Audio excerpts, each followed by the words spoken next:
पहले डिमांड को हम लोग आसान शब्दों में लिख लेते हैं, थ्योरी इसकी डेफिनेशन क्या कहती है।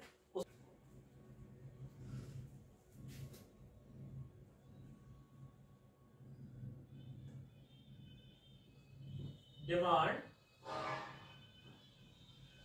refers to the quantity of a good or service that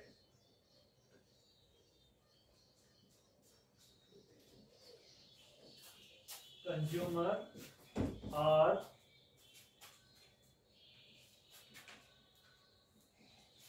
willing and able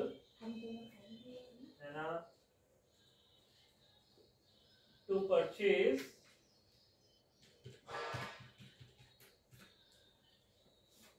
at various price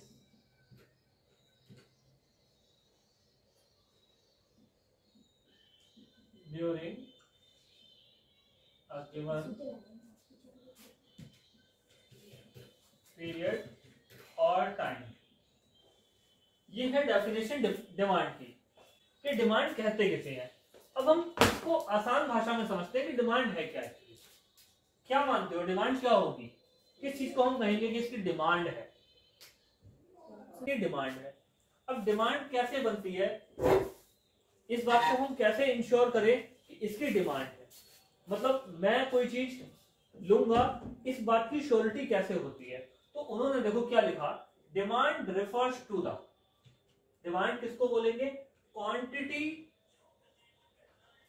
of a good और सर्विस, गुड्स की क्वांटिटी या किसी सर्विस की क्वांटिटी दैट कंज्यूमर, कंज्यूमर कौन है?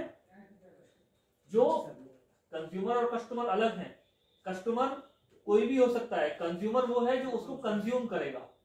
अगर मैं किसी के बर्थडे में जा रहा हूं और एक गिफ्ट ले लूं तो मैं कस्टमर हूं, और गिफ्ट पैक करा के जिसको दूंगा वो उसको यूज करेगा, वो कंज्यूमर है। यहां पर हम कंज्यूमर की बात कर रहे हैं। तो डिमांड किसको बोल रहे हैं? किसी सर्विस या गुड्स की क्वांटिटी जिसे एक कंज्यूमर दैट आर विलिंग, एक word, and able to purchase, दो वर्डों को यूज करना है, दो वर्ड एक साथ चलेंगे। कोई कंज्यूमर जब किसी गुड्स या सर्विस को लेना चाहता है और लेने के लायक भी है, तब उस चीज की मार्केट में डिमांड बनती है। अगर एक प्राइस पे किसी गुड्स या सर्विस को कोई कंज्यूमर लेना चाहता है और उसको खरीदने की कैपेबल भी है, तब उस गुड्स या सर्विस की डिमांड बनती है। अलग अलग एग्जांपल से समझाता हूं। एक भिखारी को खाने की जरूरत है, उसको नीड है खाने की, लेकिन क्या उसके पास खरीदने के लिए पैसे हैं? नहीं है, इसलिए डिमांड नहीं है। एक बनिया अपनी कुर्सी पे बैठा है, उसकी धोती फटी हुई है, फटी धोती को रफू करा के बैठा है, लेकिन साथ में गल्ले के बराबर में है, धोती खरीदने की औकात है। बनिया की बात कर रहा था, वो बनिया फटी हुई धोती में रफू करा के कुर्सी पे बैठा है, उसके बराबर में एक बड़ा सा गल्ला रखा है जहाँ सेल कर रहा है, पैसे डाल रहा है। बताओ उस बनिए की क्या औकात नहीं है धोती खरीदने की? है, खरीद सकता है, लेकिन क्या नहीं है? इच्छा नहीं है पैसे खर्च करने की। कैपेबल है बट विलिंग नहीं है, इसलिए भी डिमांड नहीं बनेगी। डिमांड कब बनेगी? जब आप उस चीज को खरीदने के कैपेबल भी हो और आपके पास उस चीज को खरीदने की विल भी हो। जब दोनों चीजें इकट्ठी होंगी, एक प्राइस पे आप पैसा देने के लिए तैयार होंगे, तब उस चीज की डिमांड बनेगी। बात समझ में आ गई? डिमांड क्या है?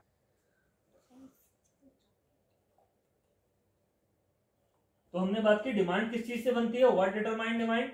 Price of commodity, price of related commodity, income of consumer, test preference, ये सारे फैक्टर हैं जो डिमांड को डिटरमाइन करते हैं, डिमांड को बनाते हैं। जैसे किसी चीज का प्राइस, प्राइस जैसे हमने एक फैक्टर की बात की, प्राइस ज्यादा होगा तो उसकी डिमांड कम होगी, प्राइस कम होगा तो उसकी डिमांड ज्यादा होगी। दूसरा फैक्टर क्या है, price of related commodity, substitute goods की हम बात कर रहे हैं कि अगर उस चीज के सब्स्टिट्यूट गुड्स के प्राइस कैसे हैं, जैसे हम चाय के शौकीन हैं, चाय पी रहे हैं, लेकिन कॉफी के प्राइसेस में अगर कमी आ जाए तो रिजल्ट क्या होगा, चाय की डिमांड कम होने लगेगी, लोग कॉफी की तरफ शिफ्ट करने लगेंगे। क्या आप कॉफी पियेंगे? जब 5 रुपए की चाय 5 रुपए की कॉफी है तो कॉफी क्यों ना ली जाए। तो रिलेटेड कमोडिटी के प्राइसेस भी डिमांड को अफेक्ट करते हैं। इनकम ऑफ कंज्यूमर, एक आदमी एक महीने के 10,000 रुपए कमाता है और उसके घर में 30 किलो आटा खर्च होता है, पढ़ लिख के उसको डिग्री मिल गई, 50,000 रुपए सैलरी मिल गई पहले ही महीने से, ठीक है। बताओ उसके घर में आटे की डिमांड पे क्या फर्क आएगा, बढ़ेगी घटेगी? बढ़ेगी। बोलो क्या करेगा, ज्यादा रोटी खाएगा? अब तो ज्यादा पैसे आ गए हैं।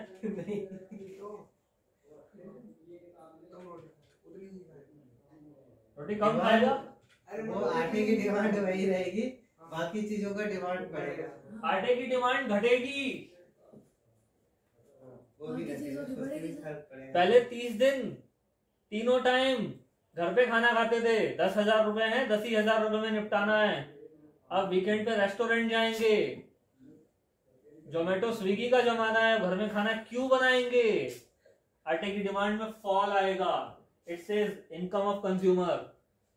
उसके बाद हमने बात की taste and preference of consumer, demand को बड़ा अफेक्ट करता है। Taste and preference of consumer, हमारा किन चीजों में टेस्ट है, किन चीजों में टेस्ट नहीं है। एक जीन्स 1500 रुपए का होने के बावजूद डिमांड में है, एक पजामा हार्डली 200 रुपए का मिल जाता है फिर भी डिमांड में नहीं है। लोग पजामा पहन के नहीं घूमते, जीन्स पहन के घूमते हैं। Why? Because of taste, fashion का जमाना है ना। उसके बाद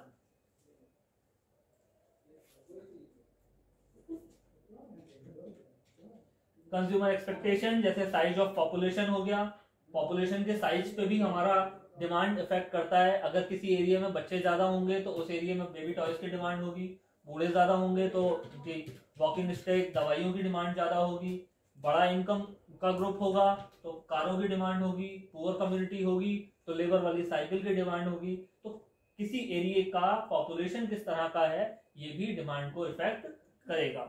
उसके बाद level of national income and it's distribution, हमने बात की कि पूरे नेशन की इनकम किस तरह की है, ये भी डिमांड अफेक्ट करेगा। और क्रेडिट फैसिलिटी, इंटरेस्ट रेट किस तरह की है। अब जैसे गवर्नमेंट ने इंटरेस्ट रेट में कम किया, हाउसिंग लोन पे इंटरेस्ट रेट कम हुए, लोग ज्यादा से मोटिवेट हुए अपने अपने घर खरीदने के लिए। जब इंटरेस्ट अटल बिहारी वाजपेयी के टाइम में एक स्कीम भी आई थी कि मैं इंटरेस्ट रेट को इतना कम कर दूंगा कि आपको किराया देना अपना घर खरीदने से ज्यादा महंगा लगेगा। तो अगर इंटरेस्ट रेट कम होंगे तो लोग अपने घर को खरीदने के लिए मोटिवेट होंगे और लोन ज्यादा लेंगे। तो ये भी एक फैक्टर है। ठीक है बेटा, चलिए ग्राफ बनाते हैं। लॉ ऑफ डिमांड की अब हम बात करते हैं। जो डिमांड का ग्राफ होता है वो ये होता है, इसको याद रखना।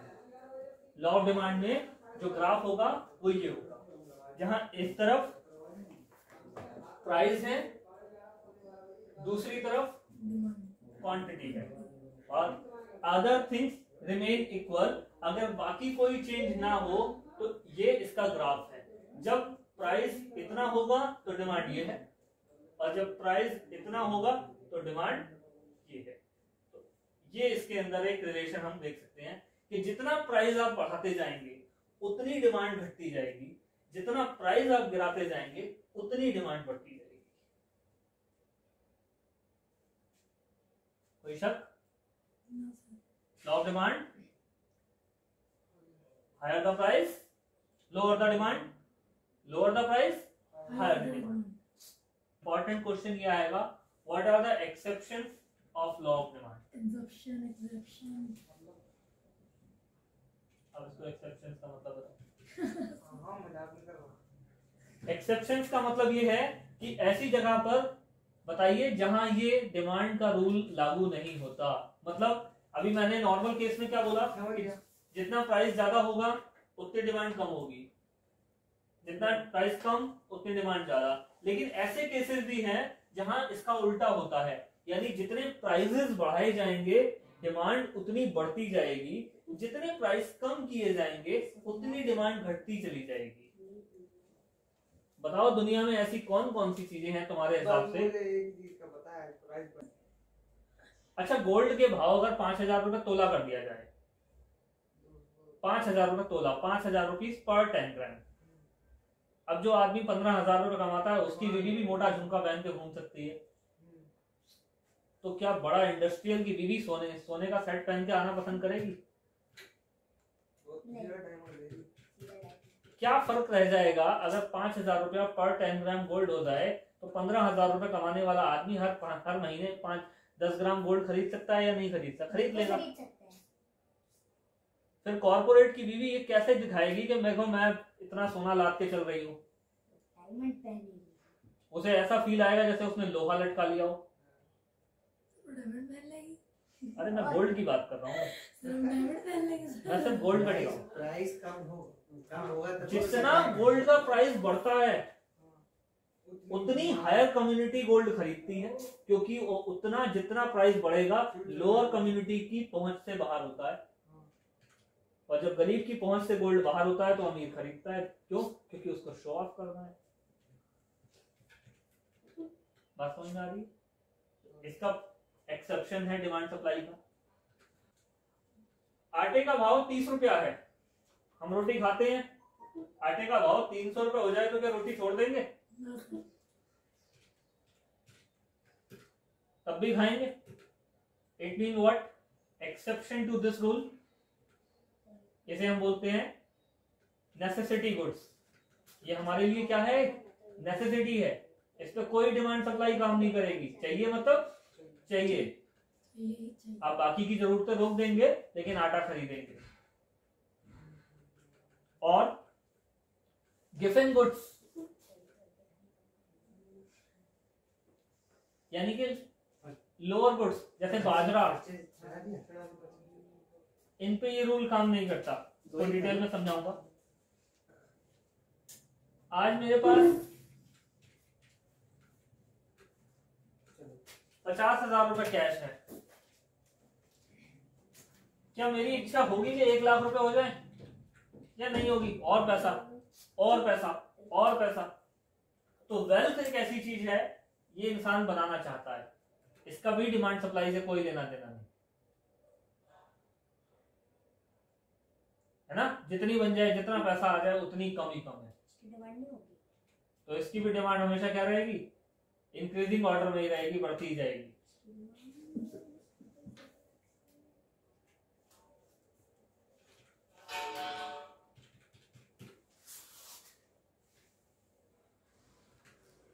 Future expectation about the price.